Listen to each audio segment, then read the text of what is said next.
अस्सलामुअलैकुम students, welcome to my channel. बच्चों, आज की वीडियो में हम स्टार्ट करने वाले हैं question number 8, question number 9, exercise 11.2 के लिए। तो देखें, बेसिकली क्वेश्चन नंबर 8 है क्या, find the largest angle of triangle A B C when A B and C are given. अब हमने क्या किया, हमारे पास एक ट्राइंगल गिवन है ए, ठीक है, और उसके बेसिकली आपको क्या दे दी, लेंथ दे दी ए साइड, बी साइड और साइड सी की। और आपसे क्या पूछ रहे हैं कि सर आपको क्या फाइंड आउट करना है, लार्जेस्ट एंगल। अब यहाँ पे एक मैंने क्या किया, यहाँ पे एक ट्राइंगल जनरेट कर लिया, ठीक है, और उसके वर्टेक्स क्या लिए, ए बी और सी। तो याद रखिएगा, ए पे बनेगा अल्फा, बी पे बनेगा बीटा और सी पे क्या बनेगा, गैमा। और ए वर्टेक्स के अपोजिट साइड क्या होगी, स्मॉल ए, बी के अपोजिट साइड होगी स्मॉल बी और सी के अपोजिट होगी स्मॉल सी। अब अगर मैं सपोज करता हूँ कि एंगल गैमा को बढ़ाता हूँ, एंगल गैमा को क्या करता हूँ, बढ़ाता हूँ, इंक्रीज करता हूँ। तो अगर एंगल गैमा को बढ़ाएंगे, इंक्रीज करेंगे, तो इससे क्या होगा, उन्होंने कहा सर एंगल गैमा को अगर बढ़ाएंगे तो साइड सी भी क्या हो जाएगी, इंक्रीज। इसी तरह अगर मैं एंगल गैमा को मज़ीद बढ़ा दूं तो इससे क्या होगा, उन्होंने कहा सर साइड सी मज़ीद क्या हो जाएगी, इंक्रीज, ठीक है। और याद रखिएगा, अगर मैं एंगल गैमा को कम करता हूं तो साइड सी जो होगी वो क्या हो जाएगी, डिक्रीज हो जाएगी, छोटी हो जाएगी। तो याद रखिएगा, अगर कोई साइड बड़ी बन रही है तो याद रखिएगा उसके अपोजिट एंगल भी क्या होगा, बड़ा होगा, ठीक है। मैंने आपको समझा दिया कि जैसे जैसे देखें आप एंगल बढ़ाएंगे वैसे वैसे आपके पास साइड सी क्या होगी, बढ़ेगी। तो अगर आपके पास साइड सी सबसे बड़ी साइड है, साइड सी आपके पास क्या है, सबसे बड़ी साइड है, लार्जेस्ट साइड है, तो समझ लीजिएगा कि आपके पास जो एंगल गैमा होगा वो लार्जेस्ट एंगल होगा। तो हमने स्टार्ट किया भाई, हमने मेंशन किया कि ए बेसिकली हमारे पास क्या है, उन्होंने कहा था 6 सेंटीमीटर, ठीक है। बेसिकली बी मेरे पास क्या है भाई, बी मेरे पास है 8 सेंटीमीटर। और बेसिकली सी मेरे पास क्या है भाई, सी मेरे पास है 9.4 सेंटीमीटर। अब जैसी हमने मेंशन की लेंथ, अब हमें याद आ गया, सर हमें क्या याद आया, हमने मेंशन किया sir since C, side C की बात हो रही है, C is the largest side. Sir C हमारे पास क्या है, लार्जेस्ट साइड है। तो अगर सी मेरे पास लार्जेस्ट साइड है तो याद रखिएगा देयरफॉर, इसी वजह से सर डैश वाई क्या होगा, बेसिकली मेरे पास जो एंगल गैमा है वो क्या होगा, इज द लार्जेस्ट एंगल। उसी वजह से बेसिकली मेरे पास जो एंगल गैमा होगा वो लार्जेस्ट क्या होगा, एंगल होगा। क्योंकि फाइंड आउट क्या करना है, मुझे फाइंड आउट करना है एंगल। मैंने आपको समझा दिया सर, याद रखिएगा जैसे जैसे आपके पास एंगल बढ़ेगा वैसे ही साइड क्या होगी, इंक्रीज। तो अगर साइड सबसे बड़ी है तो याद रख लिएगा उससे बनने वाला अपोजिट जो एंगल होगा वो भी क्या होगा, सबसे बड़ा होगा। अब 3 साइड्स आपके बिग गिवन हैं और आपको फाइंड आउट क्या करना है, गैमा। तो मैं क्या करूंगा, मैं लॉ ऑफ कोसाइन लगाऊंगा और बेसिकली वो क्या होगा, सी स्क्वायर इक्वल्स टू होगा a square plus b square -2ab cos gamma, ठीक है। याद रखिएगा अगर सी होगा तो क्या होगा, कॉस गैमा होगा। अच्छा, एक तो ये, दूसरा अगर आप इसको ट्रांसफॉर्म करें तो ट्रांसफॉर्म करने के बाद डायरेक्टली हमारे पास क्या बन जाएगा, हमारे पास बन जाएगा कॉस गैमा इक्वल टू क्या होगा भाई, a square plus b square minus c square. और डिवाइड में मेरे पास क्या आ जाएगा, डिवाइड में मेरे पास आ जाएगा 2ab, ठीक है। ये बेसिकली इसी को ट्रांसफॉर्म करने के बाद बना है, ठीक है। अब ये कैसे बना मैं आपको फिर भी एक हल्का सा समझा देता हूँ कि ये माइनस तरह की क्या हो जाएगा, प्लस। तो जैसे ही माइनस तरह के प्लस होगा तो प्लस का सी तरह के क्या हो जाएगा, माइनस। तो कुछ ऐसा बन जाएगा। और अगर एक बात याद रखिएगा, ये माइनस तरह के प्लस होगा तो इसके साथ क्या है 2ab, वो मल्टीप्लाई तरह के क्या हो जाएगा, डिवाइड डिनोमिनेटर में आ जाएगा। तो बेसिकली आपने इसी को ट्रांसफॉर्म करके ये बनाया है। मर्जी है आप ये यूज़ कीजिए, मर्जी आप डायरेक्टली ये यूज़ कीजिए। तो अब हम क्या करेंगे, हम डायरेक्टली इसको यूज़ कर लेंगे। इससे क्या होगा, हमारे लिए आसानी होगी, मतलब हमें ज़्यादा मेहनत नहीं करनी पड़ेगी, सिंपल पुट करेंगे और हमारे पास क्या आ जाएगा, आंसर। तो एक ही जगह में क्या पुट करूँगा, एक ही जगह पे आ जाएगा 6 स्क्वायर, फिर मेरे पास क्या है प्लस, बी की प्लेस में मैं क्या मेंशन करूँगा, 8 स्क्वायर, फिर मेरे पास क्या है माइनस, तो सी की प्लेस में मेरे पास क्या आ जाएगा 9.4 स्क्वायर। और डिवाइड में मेरे पास क्या आ जाएगा, डिवाइड बाय आ जाएगा मेरे पास 2ab। तो एक ही जगह पे आ गया 6 और बी की जगह मेरे पास आ जाएगा 8।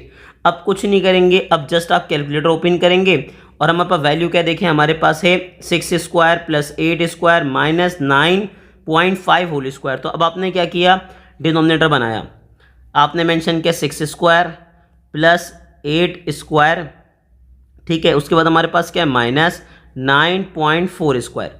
अच्छा डिनोमिनेटर में मेरे पास क्या है, डिनोमिनेटर में है 2 मल्टीप्लाई बाय 6 मल्टीप्लाई बाय 8। तो बेसिकली मेरे पास क्या आ गया भाई, मेरे पास आ गया, अब हम मेंशन करते हैं हमारे पास क्या है भाई, हमारे पास आ गया 0.121।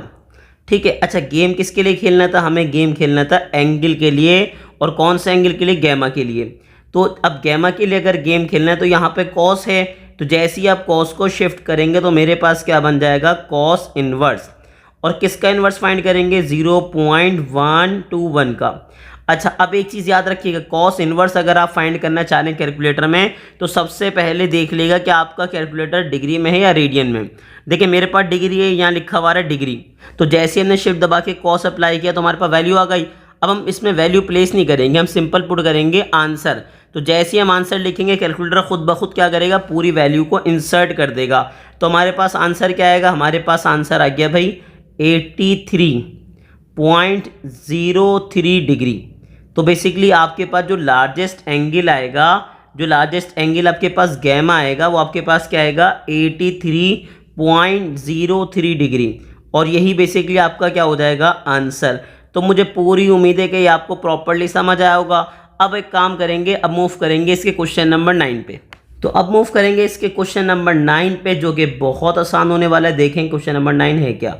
अब 9 के लिए अगेन आपके पास वैल्यूज गिवन है। ए किसके इक्वल है भाई, 25 सेंटीमीटर। ठीक है। बेसिकली मेरे पास लेंथ ऑफ बी गिवन है, वो क्या है 18 सेंटीमीटर। एंड मेरे पास साइड से गिवन है, उसकी लेंथ क्या है भाई 21 सेंटीमीटर। और क्वेश्चन क्या फाइंड आउट करना है, फाइंड द स्मॉलेस्ट एंगल। अब क्या फाइंड करना है भाई, स्मॉलेस्ट एंगल फाइंड करना है। तो मैं अगेन मेंशन क्या करूंगा, मैं मेंशन कर दूंगा वही वाली बात कि सर याद रखिएगा, जैसे मैंने वहाँ पे बताया था आपको कि अगर ऐसा एंगल बड़ा होगा तो जो आपके पास अपोजिट साइड है वो बड़ी बनेगी। इसी तरह एक और बात समझाई थी कि अगर एंगल छोटा करेंगे तो अपोजिट साइड क्या बनेगी, छोटी।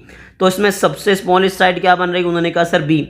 इसका मतलब बी के जो अपोजिट एंगल बीटा होगा वो सबसे स्मॉल होगा। तो हमने क्या मैंशन किया, हमने कहा sir since B is the smallest side.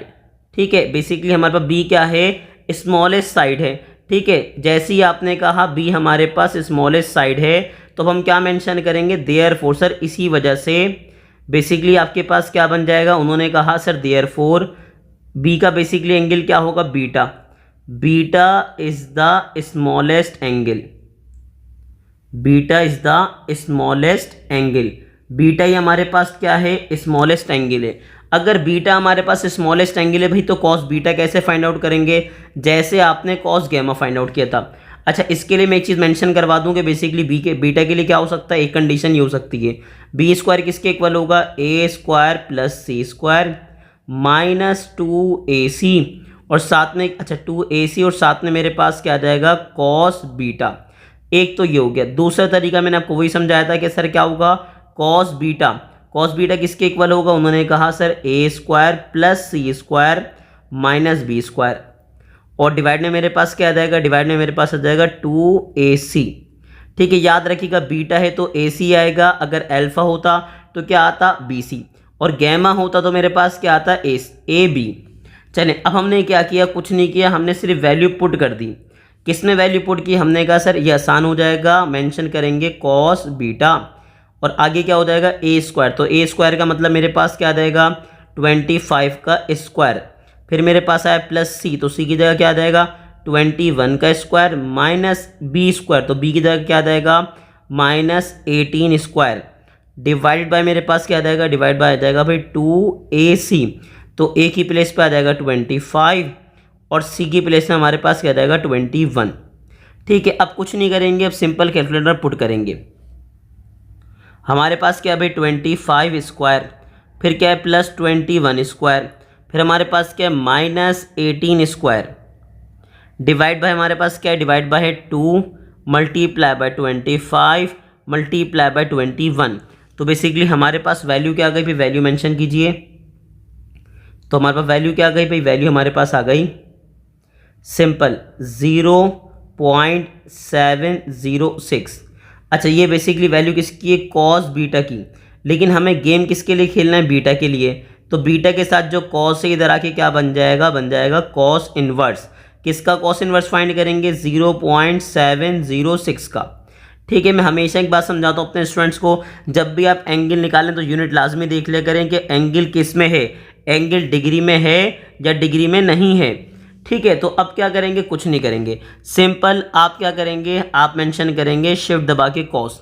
तो हमारे पास क्या आ जाएगा, कॉस इनवर्स, और चाहे तो वैल्यू पुट कर दें या मेंशन कर दें आंसर का बटन।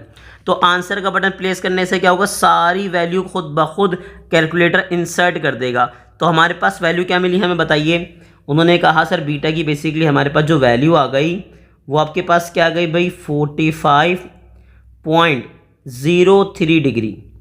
ठीक है, बेसिकली हमारे पास जो एंगल बीटा आया वो बेसिकली क्या आ गया, उन्होंने कहा सर वो में हमारे पास आया 45.03 डिग्री, और यही बहुत बेसिकली आपके पास क्या हो जाएगा, आंसर। तो मुझे पूरी उम्मीद है क्वेश्चन नंबर 8, क्वेश्चन नंबर 9 आपको प्रॉपर्ली समझ आ गया होगा। तो ऐसे ही इन्फॉर्मेटिव वीडियोस देखने के लिए हमारे चैनल को लाइक करें, सब्सक्राइब करें और ज़्यादा से ज़्यादा शेयर करें।